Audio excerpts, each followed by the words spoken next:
seems to me like that was a vice presidential debate, except for Chris Christie, who I agree with you is running for president in 28. Um, if none of them get picked, who do you think he picks?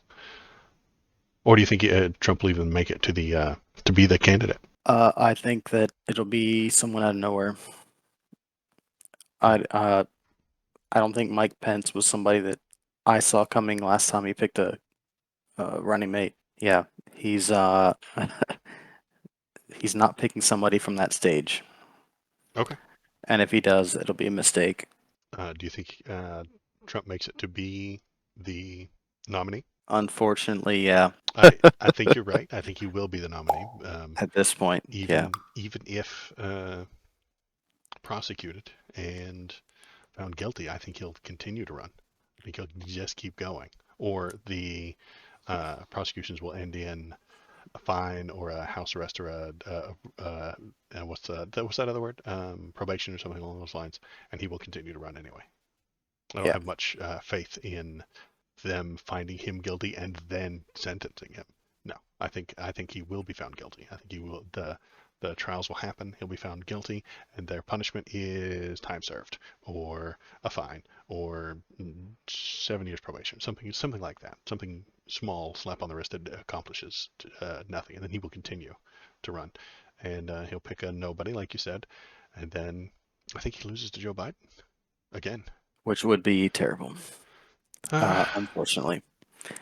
Union Uh, Joe, I've been watching him for the past week. It's great. Out on the picket line. That's how he gets. That's how he wins. haven't you been watching him for the last 4 years? Yeah, and it was mediocre at best. We had 3 years of mediocre, and then a few union hard charges this year, which makes him the furthest left-leaning person in the of the two choices, which is why I have to vote for him.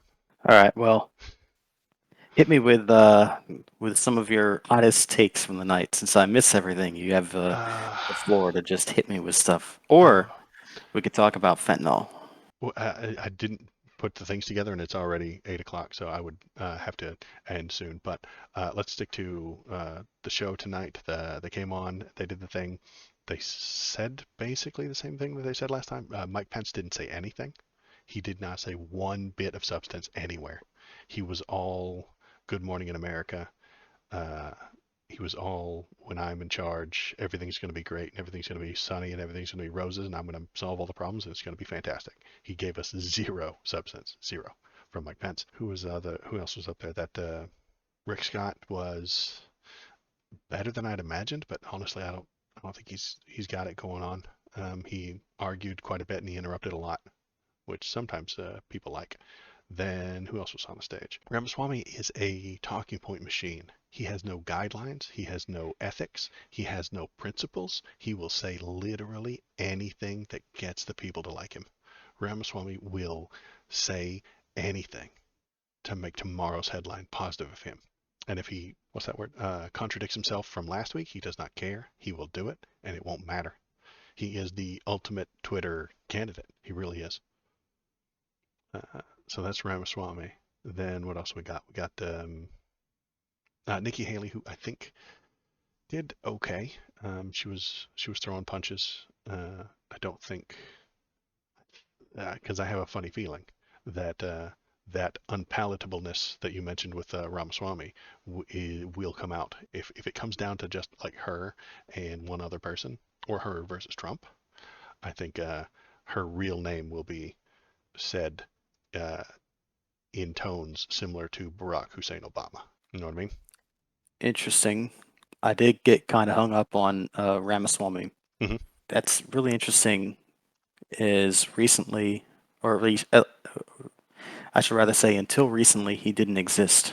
Yeah, I know. He did not, and he is Um, just the most, yeah, Twitter-based politician ever. I'm wondering where this guy actually even came from. Didn't do anything political till 2016. Hmm. He voted for the Libertarian Party. Hmm. And this is my first time looking him up because you mentioned him last time we talked, Hmm. and I've never heard of him aside from that, and Hmm. I never cared to. Hmm. Who the fuck is this guy? Oh, he is one Uh, of those super tech bros, one of those Peter Thiel types. And I think he takes some money from Peter Thiel, like Peter Thiel and JD Vance. I think he's friends with JD Vance, and he ran a company with JD Vance, if I remember correctly. Do you know about Peter Thiel? He is a libertarian I know tech who Peter bro. Thiel is. Yeah. Yeah, And what is your opinion of him? Peter Thiel. Yeah. Peter Thiel is a, brilliant venture capital investor. Hmm. He was the what would you call it? The angel investor or the primary venture capitalist for a company that I am invested in called Palantir. Hmm. I'm not sure if you've ever heard of it, No. but Palantir is responsible for the vast majority of the AI technology in terms of battlefield operations for the US military. Mm. Okay. And on top of that, they've then taken their technology and recently made it commercial. They're probably 5 to 10 years ahead of the companies that run ChatGPT when it comes to AI technology. Okay. That's about as much as I know about Peter Thiel, Okay. is the company that is ridiculously ahead of the curve. Well, Ramaswamy, I've never heard of. I think Peter Thiel is using a lot of that money to buy and create politicians where there were none. So he's taking a guy who says the right things and votes libertarian and respects and appreciates the things that Peter Thiel does, and then he funds them to run for office. This is what he did with JD Vance. JD Vance is not a classic Republican who has been in the trenches of the RNC and things like that. He got funded by Peter Thiel to push the politics that Peter Thiel benefits from. That is the accusation I'm making of them. And I think Ramaswamy is one of them as well. The interesting thing about Ramaswamy is that he's never held public office ever. Oh, I know. Because you don't need to. You just need to say the right things on Twitter. You just need to say the right things to get people to feel the right way so that you can convince them that you are on their side. And that's why I think Ramaswamy is a fraud who does flip flop back and forth to get tomorrow's headline to be exactly the way he wants it. I don't think I've Here's, ever seen anything quite like this. Is this guy that just runs for public office with no mhm. experience in government Well, ever, I think this is again as except usual. for, I suppose, Trump. But Yeah. then again, Well, Trump's been Trump running for a had a very lot long more time. feelers. Yeah. Yeah, Yeah. He's been talking politics for a very long time. I think Ramaswamy is the most astroturf person we've ever seen. The most astroturf. Like,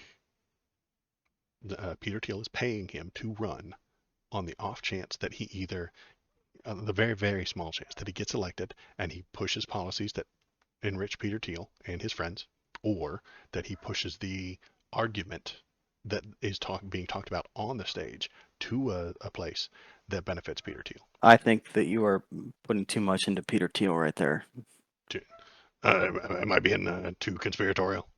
Think so. Yeah, yeah, Okay. probably. Okay. I think and When that's my. you think about a guy like Peter Thiel, he's a Mhm. venture capitalist. He invests in companies that he thinks will do well eventually, and probably And 90% of his investments fail. in the A attempt, lot of and the why does he things do that, that? So that he can profit later. well, certainly, but that's in That's what he's doing companies that with he Ramaswamy. expects eventually to profit greatly. And you don't do that with people, and you don't You do do that with that. politics You in the do same now. way that you do it You with do now, companies. baby. Venture Just politics. it, Venture venture capitalism. politics. Venture That's politics. He's amazing. invented it. He's trailblazing the way towards You're venture suggesting that politics. he's created a whole new Yes. avenue here. Yes. I mean, come on, man. No, he's working on it. Are you actually He serious hasn't right now? nailed it yet. He hasn't gotten it nailed down yet.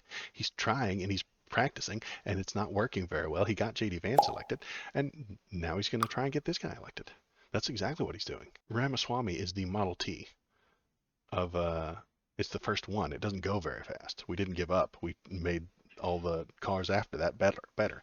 But he's trying to do this thing. This is his This is his first attempt. It's not very No, good, but I don't. he'll refine the formula and he'll do it again next time.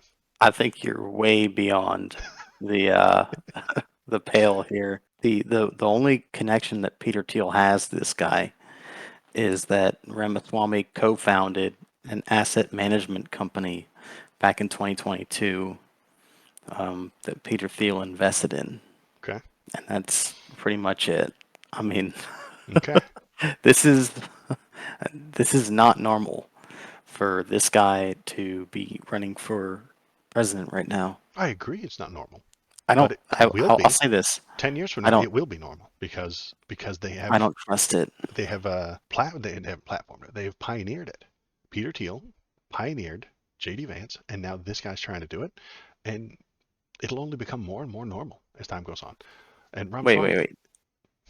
Hold on. You said Peter Thiel pioneered what? the idea of venture politics. Well, JD Vance is a person too, Yes, right? Like another venture capitalist. yes, I mean, who got elected and was, if I remember correctly, mostly funded by Peter Thiel.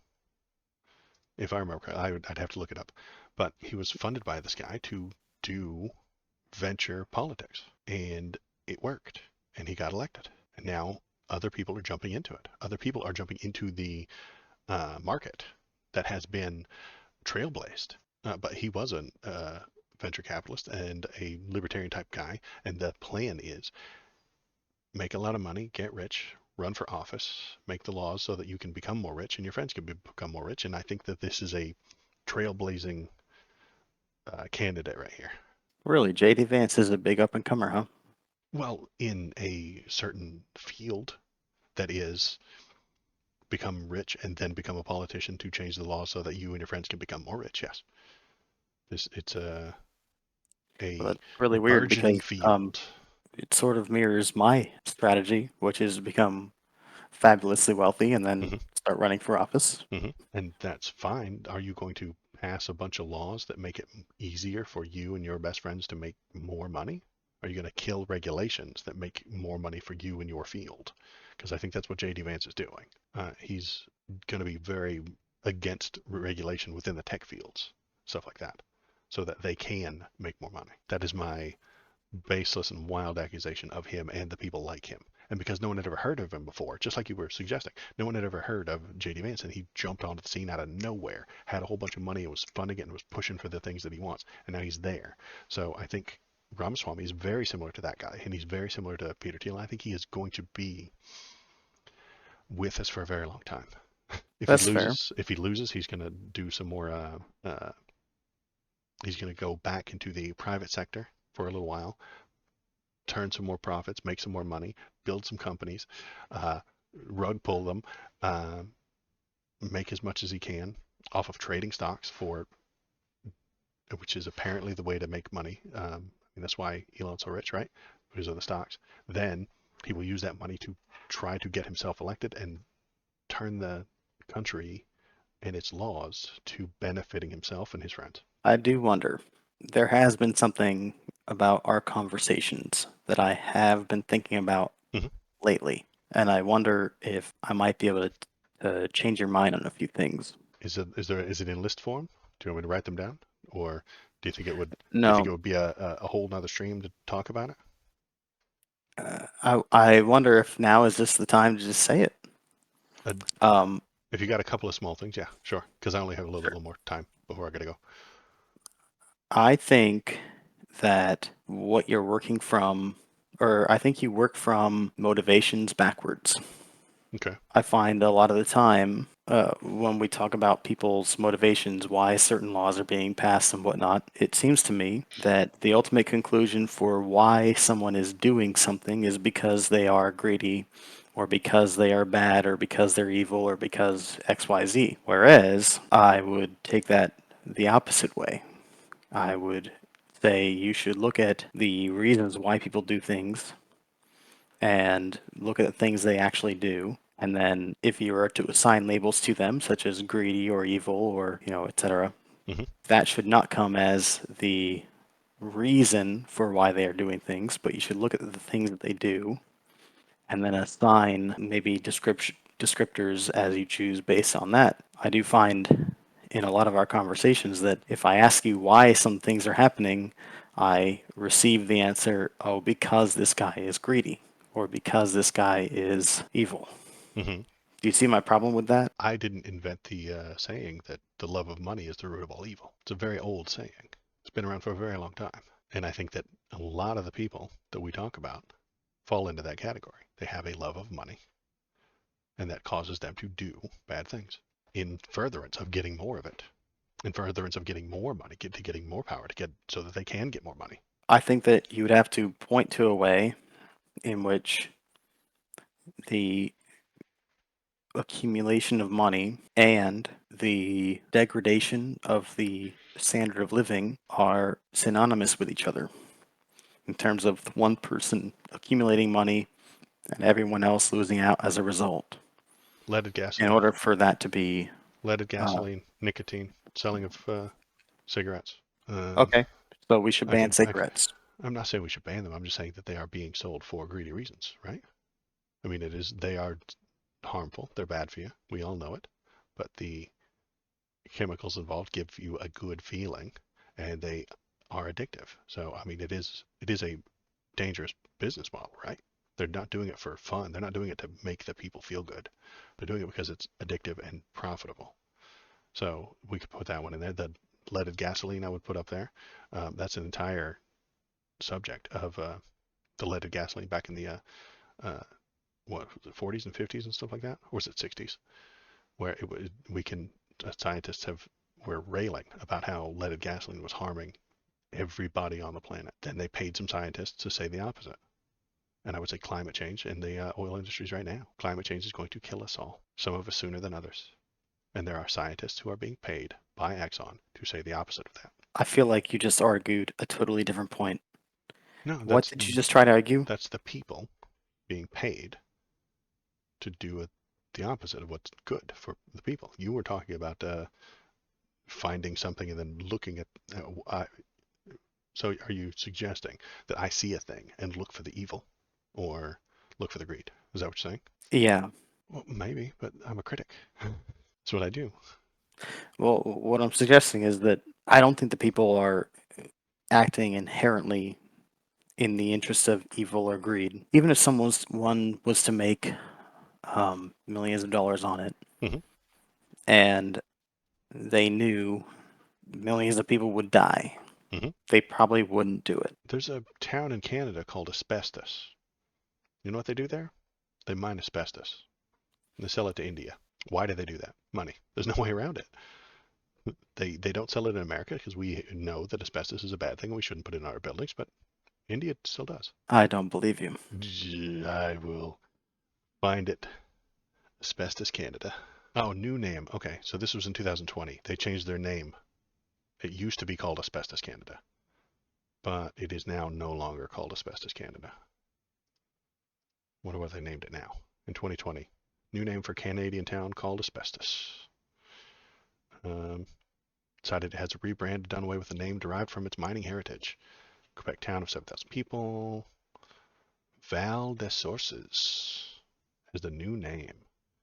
The town was once the location of a large world asbestos mine. I think they were still selling not too long ago, but let me find out when they stopped selling asbestos, if they have. They haven't sold Thrive asbestos since 2011. 2011. All right. It was a while ago, though. Okay. All right. So they've stopped at 2011. That's good. Global demand plummeted as countries around the world began banning asbestos. Canada was a latecomer, only banning its manufacture, import, and export in 2018. So, in 2010, why were these people selling asbestos? Money. This is an old story, and I heard about it a long time ago, but I mean, they were selling it for money because there was Well, still a very small market for it. sure. So I view the leaded gasoline back in the 60s and the tobacco industry today exactly the same as this. They know it's bad. That They know I it's think ugly. is They a know it's perfect gross. and perfect analogy. Hmm. And I don't think we knew that those things were as bad as they are I back then agree. as we do today. Yeah, I agree. In the 60s, we didn't know how bad asbestos was, but then we found out, and most of us stopped using it, even though it was a political fight. There were a lot of people who were like, "Dude, I am not going to stop mining asbestos. It's for our people. It's a job here." And we had to drag I'm going to say conservative people into the future. There was someone, No, there was someone who was still mining asbestos in the year 2010. There was someone mining it out of the ground into the year 2010. Do you think that was a liberal left-wing type person? I don't think it was. I suspect it is an old person who has been mining asbestos for a very long time, and they didn't want to move forward. They didn't want to progress. And the law had to step in and say, you are not allowed to do this anymore. Do you think that if there was no laws governing asbestos, that they would still be mining it? I think they would. If there was no regulation preventing it, I think they would still be using it. Possibly. See that? However, Yeah. hold Okay. on. Okay. Okay. Uh, Sorry. uh, uh, uh, uh. You're right. Sorry. Our last asbestos mine, according to my quick Google search, Hmm. in the United States only ended in 2002, and Canada's ended in 2012, 10 Hmm. years later. Okay. It took 10 whole years to figure out that asbestos was bad for us, and we quit everything and turned everything off and made it so that we weren't selling to India anymore. I mean, No, it took 10 years what of law and government and smart people bashing the conservatives who refused to change. ridiculous. They refused to move forward. They refused to change. They refused to shut that mine down. They refused to stop selling it because it was making Totally them money. ridiculous. It was making them I money. I'm calling bullshit right now Okay. because you know what? If You that asbestos was produced primarily in uh, blue areas, guess what? Those blue areas fought to keep the asbestos mines open, and that's maybe a fact. And that's if just how it is. right. And you And know those what? would be that would be a No, conservative look, choice, wouldn't it? no, This is that our would mind. be This is our way of life, and we will not change it. We would like to stay still or move backwards. you're changing the definition of conservative, my friend. I refuse to Okay. accept that. If your definition of liberal and conservative is we ban things that we don't like and we keep things we do like, or we move towards a green energy and we ban the old stuff like fossil fuels, well, then guess what? If it happens to benefit a blue state to keep an asbestos mine open, and you have to keep the asbestos mines open for your jobs to stick there, Hmm. then you have to own that shit if the blue people own it. I will take away the word conservative then and say progressive and anti-progressive.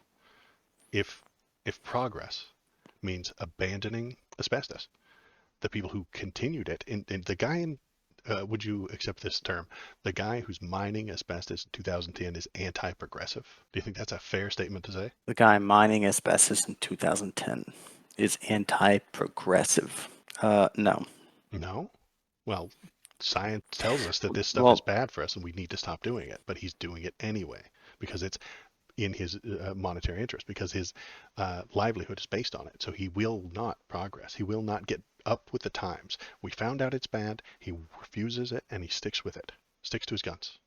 He's refusing progress. I wouldn't call himself anti-progressive though. I would say he's the guy who is trying to fend for himself. I wouldn't argue with that definition. He is trying to fend for himself. But again, why would I assign evil to that guy? I'm I'm assigning evil to the company that's profiting from it. I'm assigning evil not to the worker who is going down into the asbestos mine. He's probably not paid very well, I suspect. Want him to be unionized. But anyway, the company that's paying him to do it, he's not knocking those asbestos rocks out and selling them on an open market. He works for a corporation. That corporation decides it's still profitable for us to mine asbestos and sell it to a poor country. We still get a return on investment. We still get profit. So we're going to continue it. Well, That's where the evil lies. you know, a lot of those companies don't do that on the basis of just being evil. No, they do it on the Again, basis of profit. and it's not on the Profits? basis of profit either. Of course it It, is. it is on a They're basis doing of they're a doing it for the good of the fiduciary people. duty to their shareholders. And And what it shareholders is, are my new target. and yeah, their shareholders are here for a return on their investment. Hmm. And the fact is that even the companies themselves, in a lot of cases, it is extremely difficult for a dead or dying company to finally call it quits. I Hmm. mean, Somebody's Kodak yeah, somebody's is profit. still technically alive still. Hmm. And it's not that somebody's still profiting. It's just still there. Mm, Uh, the asbestos industry is dead. I It agree. has been dead. What killed it? The rise of our regulations and whatnot. Government Yeah, regulation. the Yeah. rise of better materials to use. Yes, that all came after extensive research was done. So we found something out. So Things. I'm wondering Yeah. what it is that it all comes back to the original point, which is I don't think that the asbestos companies that did exist Hmm. 10 years ago, that were the last dying gasps of the industry, operated on the basis of the fact that they were just evil or greedy. They were just the last remnants of a dying industry. And to assign the attributes of greed or evil to them, or not caring that people die, I do not think it's fair. Oh, I think it is, and I'll tell you why. Go for it. If we use that old saying, the love of money is the root of all evil. Who loves money more than investors? Nobody. Nobody loves money more than investors. I think that this is just a way to come back to saying they're evil and therefore they're evil. Yes, they See, are I don't think that in love with that's money, no. and that is the root of all evil. It's an old saying. I didn't write it. I didn't come up with it. I think it's a very true statement. And there is I'm watching, no, nobody more in love with money than investors. And I think they're they industries, nope, they're mm, industries that die over time, hmm. and the last companies to die are not necessarily evil. Maybe they're stubborn. They're not evil. What are they stubborn in their absolute certainty that asbestos for the people to the people is a good idea? Perhaps, That perhaps they're sounds like a stubborn in bad there, person. but no, evil is an act. Evil is an attribute of malice, my man. Yeah, You have and to they be malicious right, they couldn't about it, sell it in America anymore, so they started selling it to India. They started and selling it they to third stopped rate, even doing that. and they stopped doing that probably because India outlawed it. I would assume that as America said no more of this, and they put laws in place, that they started looking for other markets to with which to make their profit. Investors are the problem with capitalism. They're my No, biggest problem with no. capitalism. Investors are actually the benefit of God capitalism. no, they Yes, they are are. the life-sucking ticks. They are the No, nightmare. They are the you're mistaken cause of entirely. all of my complaints about capitalism generally come down to investors. Nope. Because the smart investors, the venture capitalists, the ones that see the future, invest in the future. And that's where all the money comes from for future development. That's where we get all our new vaccines, our antibiotics. We get all of our new materials from, our new buildings, our new research, our new technology, our new chips. It all That comes comes from from workers investors. and researchers. That No. doesn't come from investors. The investors don't do Where do anything those except workers and researchers get paid from? if the capitalism was working properly, the previous profits from that company. The company who turns a profit puts some of their money towards research, development, and improvement of the things that they are making. But that's slow and long, so they turn to investors who give them a big boost in capital so that they can possibly do it. And then the investors siphon off all that profit that they make later, like the blood-sucking ticks that they are. Why is NVIDIA's chipset productivity multiplied by 150 times since like 20 years ago? So they're a company, and they have either made improvements or Well, I'll ask you a stuff like better that. They question. they've made improvements.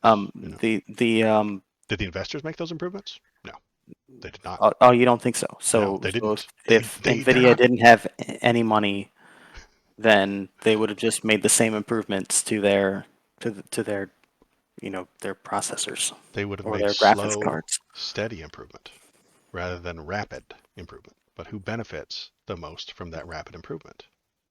The investors. The investors pump that money in there. The investors then reap the rewards that the workers actually did. Oh, so we don't all benefit from the advancement in technology that results from. NVIDIA increasing its capacity at the pace it has and the impacts on AI that it has. Of course we could.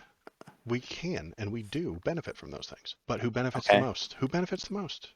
Who makes the most money on that? Is it the I'm going to workers? ask you a Is it the better question. corporation? No, it's the No, investors. no, no.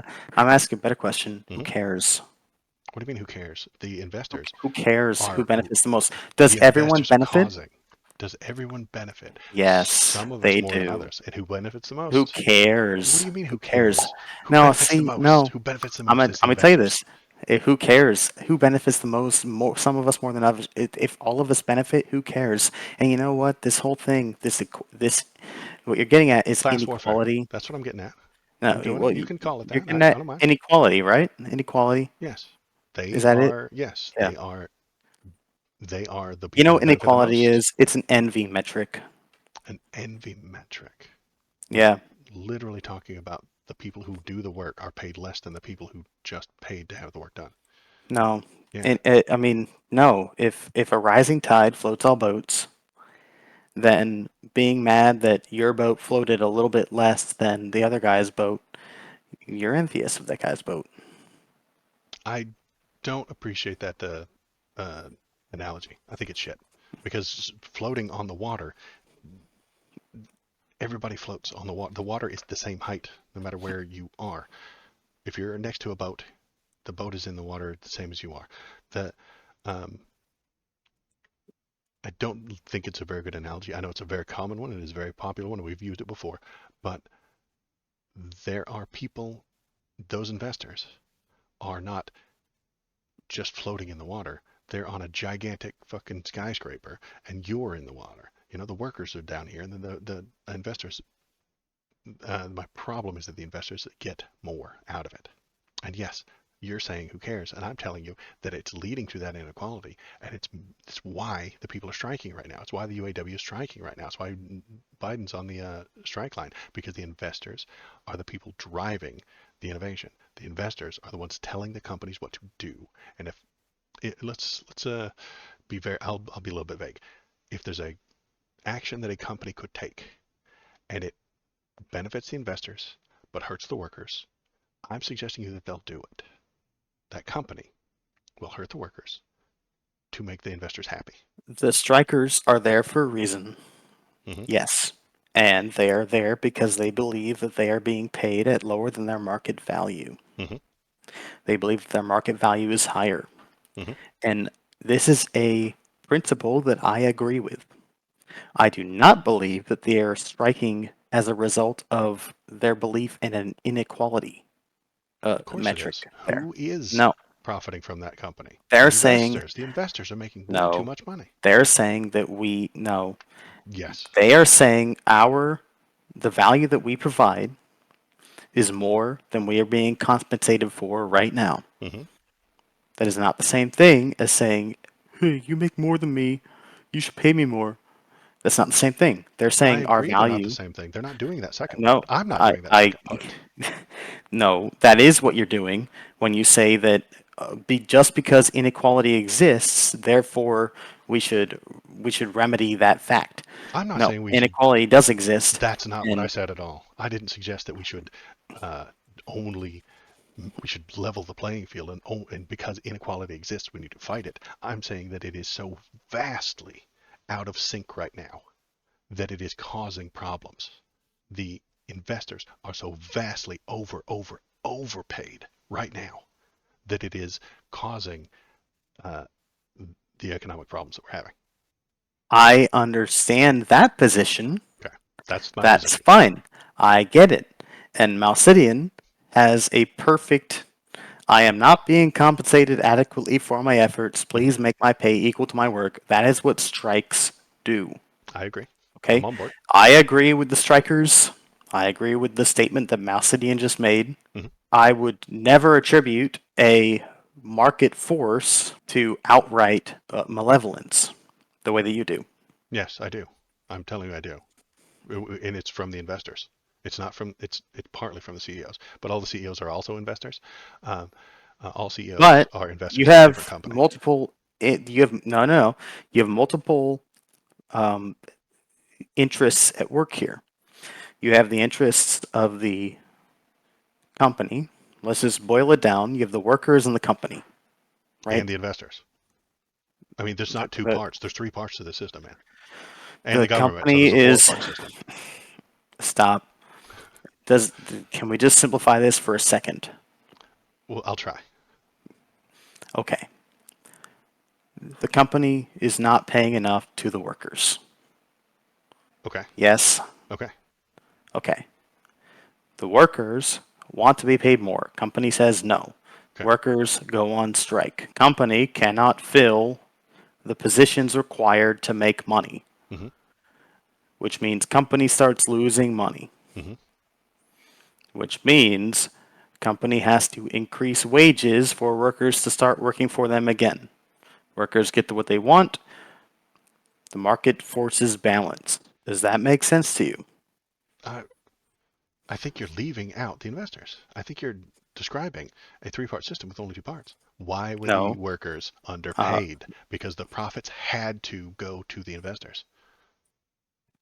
okay. And then the workers said, we are being underpaid. Mm-hmm. And the company, because it had a duty to the investors, said, no, we're not going to pay you that much. The workers said, no, we're not going to do that. We're not going to work for less pay. The And they stopped working. And the company then, because it requires workers to actually function, mm-hmm. then had to hire the workers again or other workers Mm-hmm. at higher rates of pay Mm-hmm. in order to start functioning again, Okay. right? Okay. Where are they going to get that higher rate of pay? Possibly from other investors. Or if I were in charge, I'd cut back on what you give to the investors.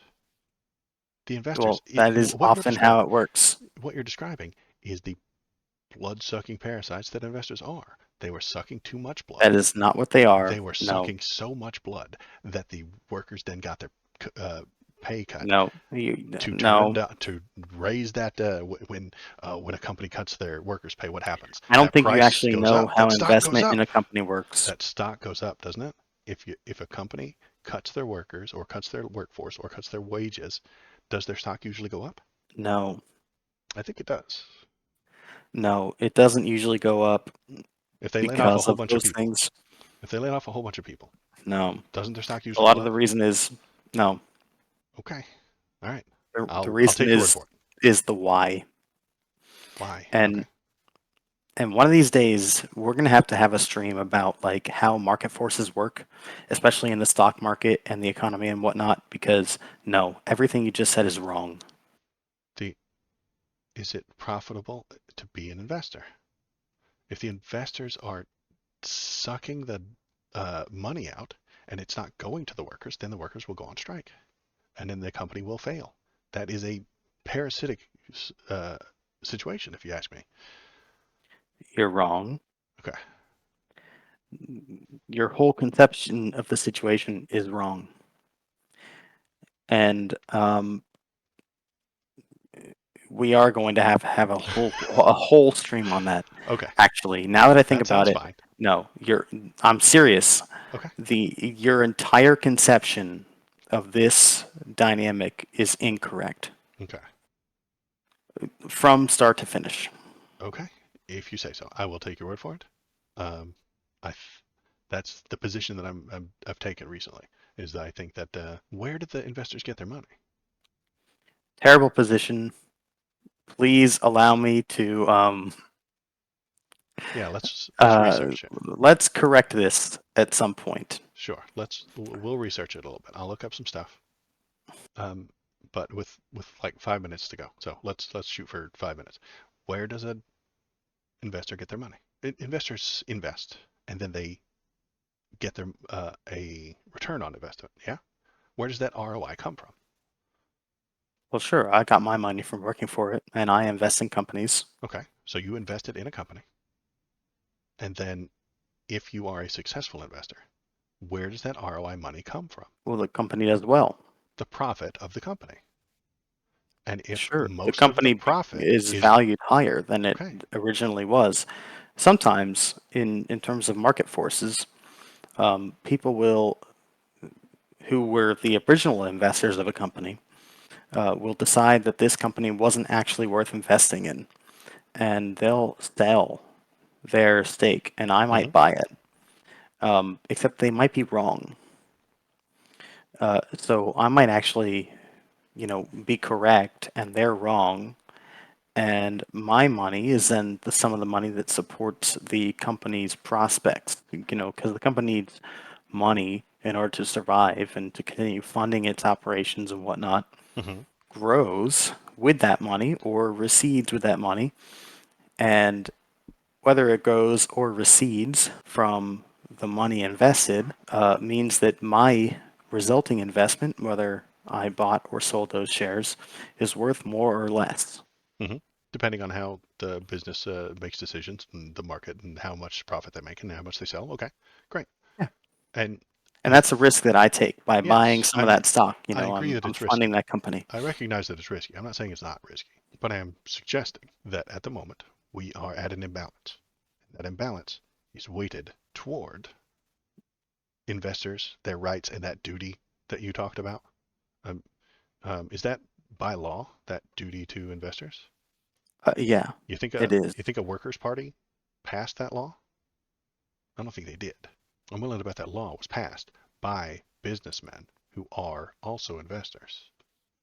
I think I don't. I'm willing to bet they pushed for the Senate to pass that law. Oh, you mean the law that says that a company can't just blow itself up for no reason? I don't think a company would want to blow itself up for no reason, but I am attributing I mean, it malice. could. I'm attributing malice to them and that law.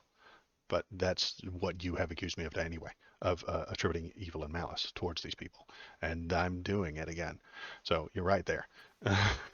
Well, see, I've invested in companies that um, were great companies, and I've done very well in doing so. Hmm. I made a lot of money on AMD. Hmm. Um, I've made a lot of money on ExxonMobil. I've lost a lot of money in a couple of fraudulent stocks, and I've seen those guys go to jail, Hmm. thankfully. So yeah, when people commit fraud in their financial disclosures, Hmm.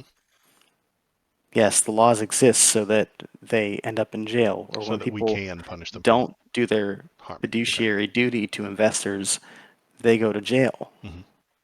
And that's kind of the idea is those laws exist so that when people are bad faith actors, is when they are bad people, when they don't act in the best interest of the people who invested in their company. And why would they do that? Evil and greed, Because, right? well, hold on, hold on, is again, they did that, therefore, I assign the attributes to them of they are evil, they are greedy, Okay. they are pieces of shit. But my criticism of you from an hour ago Hmm. is you will say this guy's a piece of shit, therefore he did XYZ. No, I look at this guy, I say he did this, he did that, therefore he's a piece of shit. But I would never say he did something for the reason of because he's greedy piece of shit. I mean, wait, what? It, I'm going to play this back in editing and try and maybe you're saying such a profound thing that I can't comprehend it. Or maybe we're just saying the same thing. I'll tell you what, you've now had this clip from me. Hmm. So next time we have a conversation Hmm. about political parties and whatnot, Hmm. I'm going to call you out when you do it. Sure. And that And sounds fine then to I'm me. going to be like, See, you're there doing the you go. thing. You're doing the thing. You did the thing that I called you Doing the out on. thing. Okay. Well, There it is. if I'm doing it, I'm probably doing it on purpose. I rarely ever do anything unintentionally. May I share with you an Abraham Lincoln quote?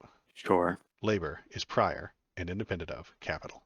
Capital is only the fruit of labor, and could never have existed if labor had not first existed. Labor is the superior of capital and deserves much the higher consideration.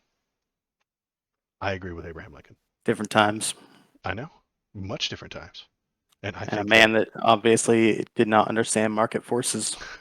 I think that those market forces are uh, rotten and evil.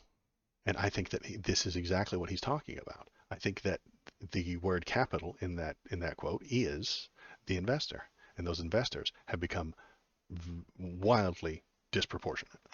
And we're going in circles now, so so I apologize. If you'd like to say anything at the end, feel free. I'll give you the last word for tonight. All yours. Okay. So I like this quote. I think it's good. I think that is what we should be striving towards. And I think that yeah, this is a good quote. This is a good way to live. This is a good way to organize your workforce. I'm not suggesting that investors shouldn't exist. I'm suggesting that they should be, what's that?